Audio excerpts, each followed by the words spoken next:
Oi, eu sou o Emanuel, juntamente com a Lívia, Maria Regina e a Thalita, eu vim apresentar sobre tema e questão de pesquisa. Quando falamos de tema, estamos precisamente falando de definição do tema, então é necessário nessa fase inicial saber o que trabalhar.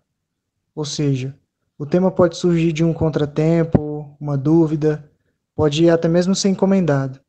Mas isso não quer dizer que ele deva ser tratado de maneira arbitrária e fique generalizado.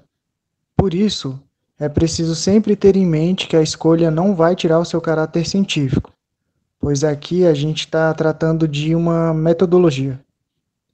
Uma vez escolhido, é necessário então fazer a delimitação do tema, quer dizer, diante do escopo do que está sendo querido, é muito importante não deixar isso muito abrangente, porque pode tratar de um sujeito ou um objeto específico, e ele precisa de atenção redobrada.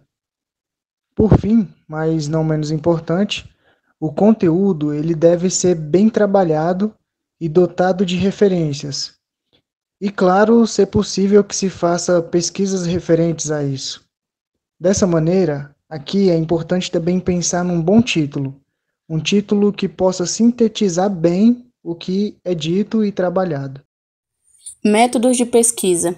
Para entendermos esse tema, precisamos entender o que é método. Método é o conjunto de atividades sistemáticas e racionais que, com maior segurança e economia, permite alcançar o objetivo definido pelo pesquisador.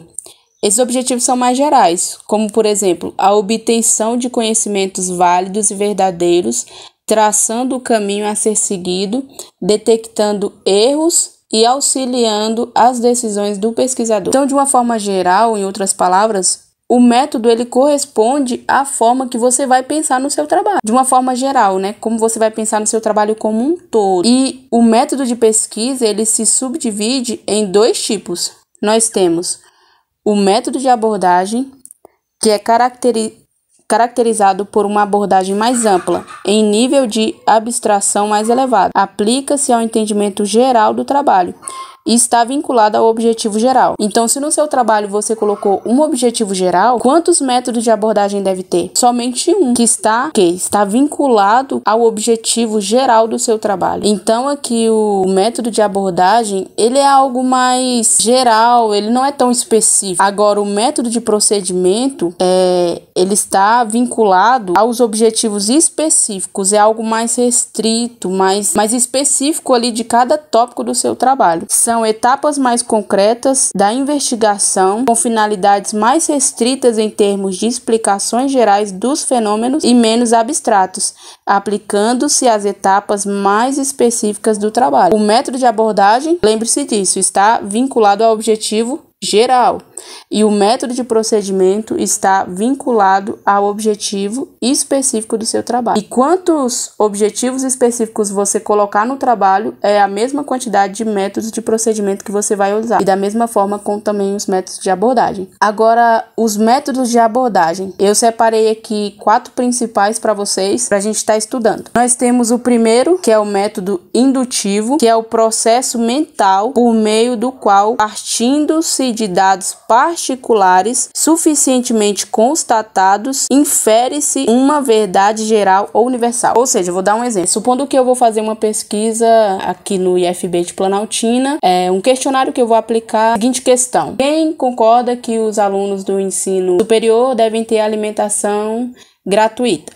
E aí eu aplico essa pesquisa, né? O meu objetivo é ouvir ali que 5.000 alunos respondam a pesquisa. Mas eu não consegui que esses 5.000 respondam. Às vezes eu não consegui enviar para muita gente. Às vezes muitas pessoas também não teve acesso. Ou, por exemplo, não estava no dia que a pesquisa foi aplicada. Ou não conseguiu responder pela internet. Enfim, eu só consegui que 1.000 pessoas respondessem a pesquisa. E dessas 1.000, 80% disse que sim, que concorda que todos os alunos do curso superior deveriam ter alimentação. E 20% disse que não. Aí, nesse caso, o método indutivo é aquele que eu ouvi as 1.000 pessoas, mas no final do meu trabalho, usando o método indutivo, eu digo que, de forma geral, aqueles 5.000 alunos, que era o total que eu queria fazer a minha pesquisa, também possivelmente diriam sim, responderiam sim, estariam dentro daquele 80%, né? E eu eu induzo que todos eles seriam a mesma resposta. O método indutivo, ele é mais ou menos por aí. O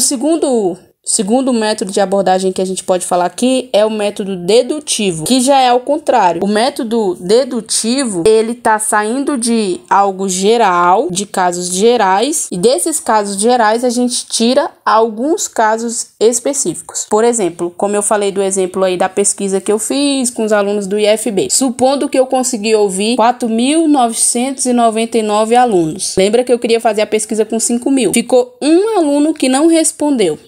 Ele não respondeu a pesquisa, ele não estava no dia, ele não tinha internet, enfim. Ele não conseguiu responder a pesquisa. Então, pelo método dedutivo, eu deduzo por algumas características que a resposta desse aluno específico, desse caso específico, a resposta dele também seria sim, seria igual, seria a mesma resposta que os outros alunos deram. Aí a gente vai analisar. Por que seria isso? Primeira característica, porque também é aluno, porque ele também não se difere dos outros, ele é igual aos outros, então possivelmente a resposta dele também seria sim. Então, como o nome já diz, é dedutivo. Eu vou deduzir que naquele caso específico daquele aluno, a resposta dele também seria igualmente a dos outros alunos que responderam à pesquisa. O terceiro método que a gente tem é o método hipotético dedutivo. O método hipotético dedutivo, ele é mais utilizado nas pesquisas atuais. E ele consiste na construção de conjecturas, ou seja, hipóteses, que devem ser submetidas a testes os mais diversos possíveis para ver quais as hipóteses que sobrevivem com mais aptas para solucionar o problema, resistindo, portanto, às tentativas de refutação e falseamento. Então, aqui, o método hipotético dedutivo é aquele método onde eu vou tentar encontrar falhas nas hipóteses que eu criei para responder aquele problema.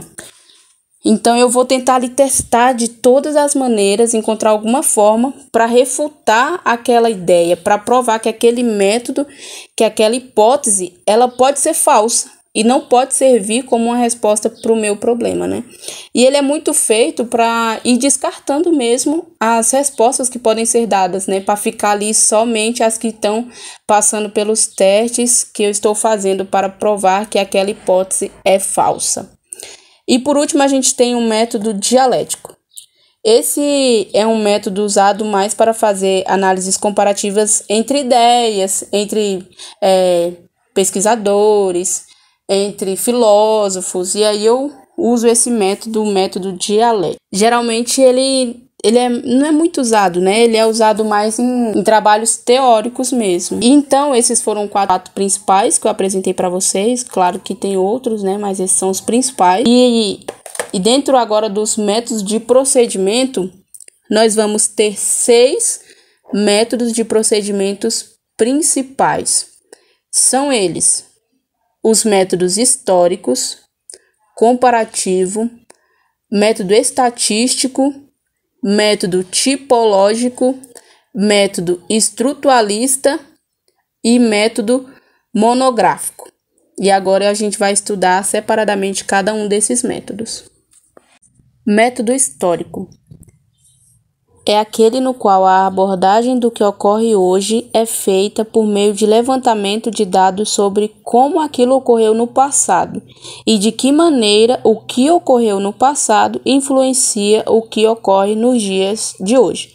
Então, o método histórico é onde você vai colocar o histórico do seu trabalho, ali, do tema que você está estudando na sua pesquisa, ali no seu trabalho, né? E quando você coloca isso, é muito importante você também fazer essa conexão entre o passado e o futuro. O que está influenciando?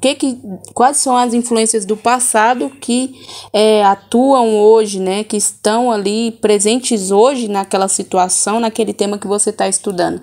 Muitas pessoas acham desnecessárias a presença do método histórico em um trabalho.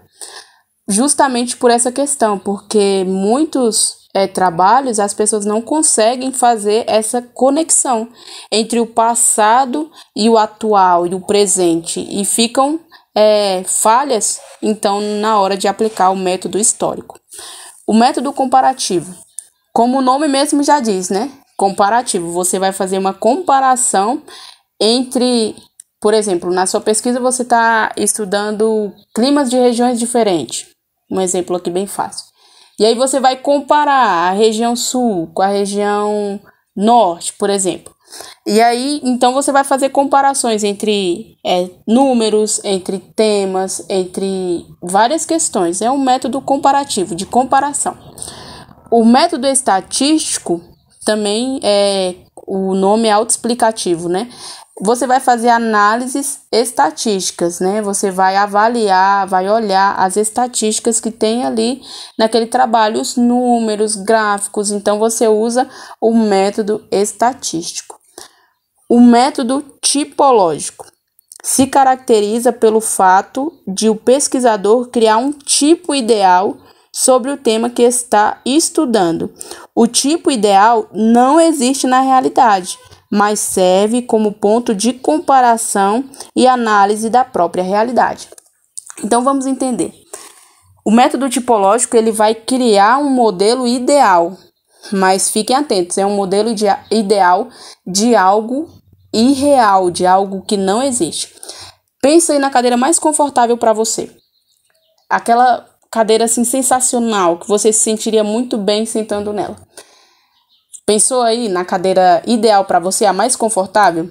Agora olha para a cadeira que está em volta de você, a que está na sala, a que está na cozinha, de repente a que está na área. Ela se assemelha com a cadeira que você pensou? Tem uma ligação entre elas?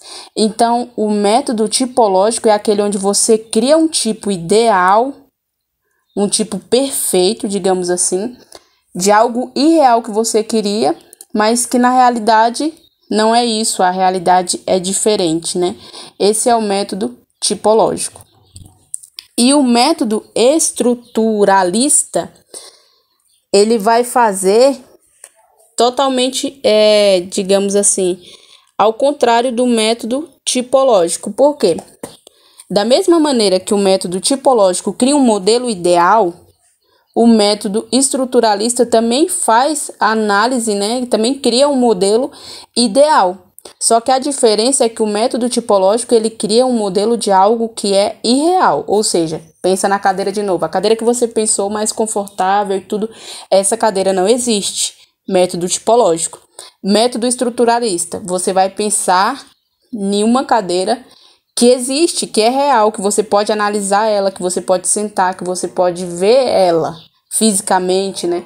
Então, o método estruturalista, ele vai fazer análises de estruturas reais, ou seja, do que realmente existe. Tem um modelo e vai analisar na realidade, um modelo que é real. E por último, nós temos o método monográfico. O método monográfico se caracteriza pelo fato de o pesquisador utilizar doutrinas em seu trabalho, apresentando pontos de vistas contrários e ou contraditórios ao longo do seu texto, para, ao final, chegar a um posicionamento a respeito dos mesmos.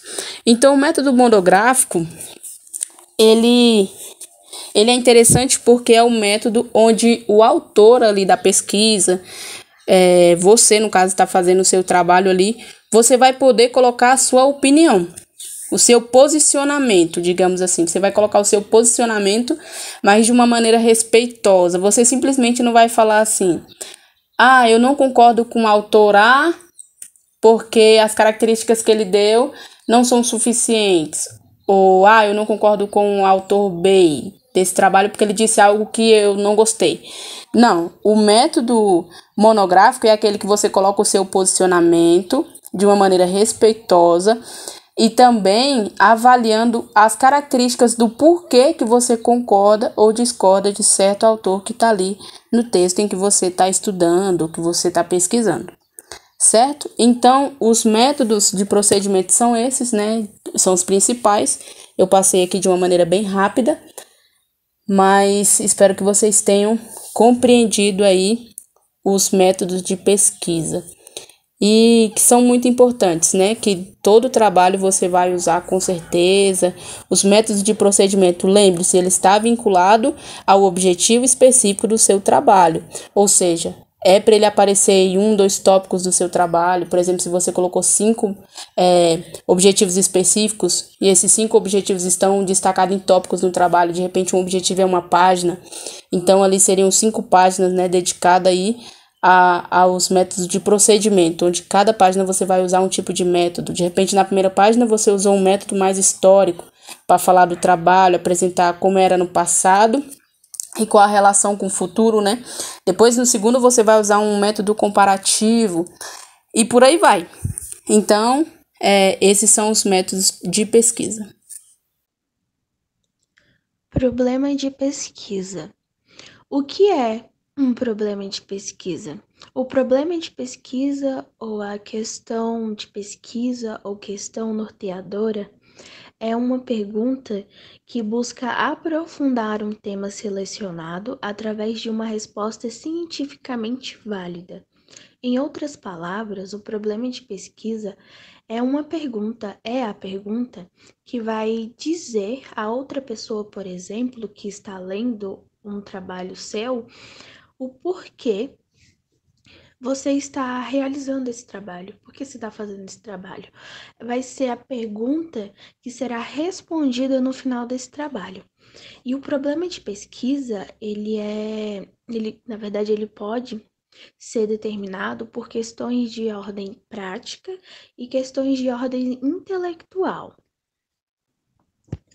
E a diferença entre essas duas é que na prática são aqueles que visam responder questões empíricas, questões concretas, são aqueles que são para subsidiar, por exemplo, uma ação, para avaliar ações, para escolher entre alternativas, para prever acontecimentos.